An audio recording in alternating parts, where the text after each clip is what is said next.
तर गाईज आज मी बनवला डेली व्लॉग, म्हणजे रेसिपी न बनवता आज मी बनवला डेली व्लॉग. तर दिवसभर मी काय करते चला बघूया. सगळ्यात आधी मी गेली दुकानात आणि दुकानात गेल्यानंतर दुपार झाली होती, तर बऱ्यापैकी भूक लागली होती, त्याच्यामुळे मी बनवली मखनी. आणि मखनीची रेसिपी हवी असेल तर कमेंट करा. ओके. तर त्यानंतर सगळ्या ऑर्डर्स वगैरे दिल्या आणि त्यात व्हिडिओ शूट करायला जमला नाही. मग व्हिडिओ शूट करायला घेतला आणि वाइंड अप करत होतो, तर सगळं आवरत होतं, तेवढ्यात एक ऑर्डर आली आणि ऑर्डर परत होती छोले कुलचेंची. सो छोले कुलचेंची छोलेची रेसिपी तुम्ही बघितलीच असेल.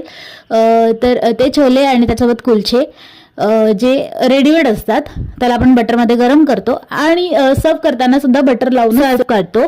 तर येस, ही ऑर्डर कंप्लीट झाल्यानंतर आम्ही सगळं परत आवरायला घेतलं आणि घरी निघालो. घरून रिटर्न आलो, दुकानात सगळी पूजा अर्चा वगैरे सगळं केलं आणि त्यानंतर बटाटे वगैरे लावले आणि परत तेच रुटीन, आवरा बनवा आणि जा घरी. तर